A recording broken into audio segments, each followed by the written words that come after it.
Semangat pagi anak-anakku sekalian. Apa kabar kalian? Semoga semuanya sehat-sehat dan sukses dalam belajar. Eh, Pertemuan kita kali ini akan membahas atau disebut kompetensi dasar yang akan kita tuntaskan adalah bagaimana mendeskripsikan konsep persamaan dasar akuntansi dan kemudian menyajikan persamaan dasar akuntansi. Kalau materi pelajarannya, yang pertama konsep persamaan dasar akuntansi, yang kedua analisis transaksi dan pencatatan dalam persamaan dasar akuntansi. Tapi untuk pertemuan sekarang kita hanya membahas mengenai konsep persamaan dasar akuntansi. Konsep persamaan dasar akuntansi tertuang dengan rumus harta sama dengan utang plus modal. Harta kalau istilah asingnya disebut assets, juga kalau utang disebut liabilities, modal equity. Jadi konsepnya jangan lupa harta selalu sama dengan utang plus modal. Atau boleh kita misalnya nih hartanya 100, utangnya 25, maka modalnya 75. Harta ini terdiri dari 3 macam. Tapi konsep harta apa di sini? Seluruh kekayaan yang dimiliki perusahaan dan dapat dinilai dengan uang. Jadi kalau nggak bisa dinilai dengan uang, berarti itu bukan harta. Harta ini dibagi menjadi 3 jenis. Ya, ada aktiva lancar, kekayaan perusahaan berupa uang tunai. Ingat ya, uang tunai bisa dipakai, bisa segera dijadikan uang tunai jika digunakan habis dalam setahun. Contohnya apa? Uang tunai, maka dalam akuntansi disebut kas. Tagihan, ya, atau istilahnya disebut piutang. Habis pakai, contohnya perlengkapan. Kalau contoh perlengkapan apa sih? Kalau kalian misalnya belajar perlengkapan, kalau di kelas yang habis pakai, misalnya spidol, ya, itu perlengkapan. Kalau tukang jahit perlengkapannya apa? Misalnya benang. Kalau bengkel, apa perlengkapannya yang harus dipakai? Misalnya oli. Sedangkan yang berikutnya beban dibayar di muka. Ini masuk aktiva lancar. Beban itu sering juga disebut orang biaya dibayar di muka. Sebenarnya biaya itu berbeda dengan beban. Apa itu? Misalnya nih, kita buka usaha, lalu kita bayar duluan sewanya untuk yang akan datang. Maka itu juga disebut sewa dibayar di muka, ya, dipersekot. Gaji yang dibayar di muka, ini beberapa contoh beban atau biaya yang dibayar di muka. Pokoknya segala sesuatu yang dibayar di muka itu adalah harta. Ya. Kemudian pendapatan yang masa terima. Ini contohnya apa pendapatan yang masa terima? Misalnya saya punya kendaraan lalu rusak, ya. Lalu saya servis ke servis motor, ya. Lalu kemudian yang punya servis sudah selesai, motor saya sudah selesai, tetapi belum saya bayar karena saya nggak punya uang misalnya, atau terkendala dengan dana yang tersedia belum ada. Biasanya kalau kita kenalkan utang-utang. Maka bagi pemilik bengkel itu pendapatan yang masih harus diterima. Seharusnya sudah diterima, tetapi karena sesuatu hal yang servis belum membayarnya. Contohnya di sini sewa yang masih harus terima, asuransi yang masih harus terima. Kemudian yang B, aktiva tetap, kekayaan yang dimiliki perusahaan tapi tidak bisa segera dijadikan uang tunai. Apa saja? Contohnya tanah, gedung. Kalau dijual kan nggak bisa segera dijadikan uang tunai. Peralatan, misalnya peralatan kalau salon misalnya itu alat salonnya beda dengan perlengkapan. Kalau perlengkapan itu habis dipakai, tapi kalau peralatan tidak tapi biasanya nilainya berkurang. Inventaris. Contohnya inventaris apa? Ini tidak langsung ke dalam kegiatan usaha. Contoh kalau di kelas ada inventaris, misalnya gambar-gambar pahlawan, kemudian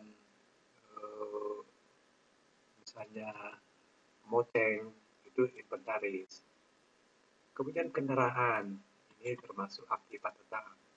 Lalu kemudian piutang jangka panjang. Ya, apa itu? Tagihan yang waktunya di atas 1 tahun. Tapi kalau misalnya tagihan kurang dari 1 tahun, itu dikatakan aktiva lancar. Kalau lebih dari 1 tahun, ini disebut aktiva tetap. Dan lain-lain. Pokoknya konsepnya, kekayaan yang dimiliki perusahaan tidak bisa segera digantikan uang tunai. Lalu kemudian yang C, aktiva tetap tidak berwujud. Tidak ada wujudnya. Tapi bisa dinilai dengan uang, bisa.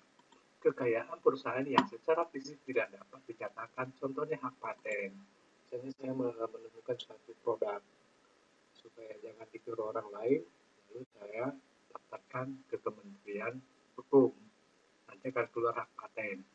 Hak cipta, misalnya penyanyi, atau misalnya pencipta lagu, dia menciptakan sebuah lagu. Maka itu kalau mau dilindungi undang-undang, dia harus mendaftarkannya. Dan kalau orang misalnya mau nyanyi atau lagu itu dinyanyikan oleh orang kedua, ketiga, direkam untuk dijual, maka dia harus membayar royalti. Hak merek juga kekayaan bisa dinilai dengan uang walaupun tidak kelihatan fisiknya. Misalnya apa?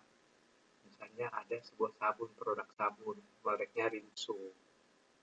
Lalu dia sudah dilaporkan sebagai hak merek. Kalau misalnya kita memproduksi merek Rinso, ya, kita tidak bisa, berarti kita sudah membajak, ya, itu akan dikenakan hukum. Lalu biaya riset dan lain-lain. Kemudian yang kedua, konsep persamaan dasar akuntansi, kewajiban atau hutang atau liabilities, kewajiban yang timbul dari masa lalu dan penyesuaian diperkirakan akan membutuhkan sumber daya perusahaan. Atau kata lain, bahwa hutang itu pengorbanan manfaat, pengorbanan manfaat ekonomi masa mendatang yang mungkin timbul karena kewajiban sekarang. Nah, kewajiban atau hutang itu terdiri dari dua macam. Ada kewajiban lancar. Kewajiban lancar itu kewajiban atau hutang yang segera harus dilunasi dengan jangka waktu kurang dari 1 tahun. Contohnya, beban yang masih harus dibayar atau biaya yang masih harus dibayar. Contoh, ya, saya sudah menempati sebuah rumah, tapi sudah 3 bulan belum saya bayar. Maka itu utang yang disebut dengan sewa yang masih harus dibayar. Semua beban, semua biaya yang sudah tiba waktunya tetapi belum dibayar itu disebut utang lancar, termasuk gaji yang tertunggak misalnya. Lalu kemudian pendapatan, penghasilan diterima duluan. Tadi saya ambil contoh, saya punya salon. Lalu ada orang sekeluarga karena mau menikahkan, kemudian dirias. Misalnya totalnya 5 juta. Tapi baru dia bayar misalnya 2 juta. Tapi udah dirias. Maka pendapatan ini disebut pendapatan diterima di muka. Pokoknya pendapatan diterima duluan, tetapi ya belum dikerjakan. Itu pendapatan diterima di muka, ini termasuk hutang, ya, karena dia harus segera dikerjakan. Kalau sudah dikerjakan, sudah, itu bukan merupakan kewajiban lancar dan lain-lain. Pokoknya konsep dari kewajiban lancar adalah yang harus segera dibayar, yang waktunya kurang dari 1 tahun. Kemudian ada kewajiban jangka panjang, hutang jangka panjang. Ini kewajiban yang pelunasannya di atas 1 tahun. Contohnya apa sih? Contohnya pinjaman namanya hipotek. Ini pinjaman ke bank dengan jaminan bisa tanah, bisa gedung, ya, yang mana pelunasannya biasanya di atas 5 tahun. Jadi konsepnya, kalau ada pinjaman ke bank atau pinjaman ke siapapun yang pelunasannya di atas 1 tahun, itu disebut kewajiban jangka panjang. Kemudian konsep persamaan dasar yang ketiga, modal atau ekuitas, yaitu seluruh harta pribadi pemilik yang dialihkan untuk perusahaan. Makanya kalau kita buka usaha, tidak boleh digabungkan kekayaan pribadi dengan kekayaan perusahaan, walaupun itu perusahaan kita sendiri. Nah, jadi seluruh harta pribadi itu misalnya begini, uang tunai dialihkan. Terus saya punya gedung, dipakai usaha, dialihkan menjadi kekayaan perusahaan. Jadi uang tunai, gedung, peralatan yang dialihkan menjadi kekayaan perusahaan itu disebut modal. Modal juga disebut sisa kepentingan dalam harta setelah dikurangi kewajiban. Jadi makanya tadi di depan konsep persamaan dasar akuntansi itu adalah harta sama dengan utang plus modal. Itulah pertemuan kita hari ini penjelasannya. Kalau kalian kurang jelas konsep persamaan dasar akuntansi ini, kalian nanti bisa untuk menanyakan langsung baik lewat grup maupun lewat japri. Semoga bermanfaat dan saya tetap berharap sama kalian jadilah jago-jago akuntansi. Sekian.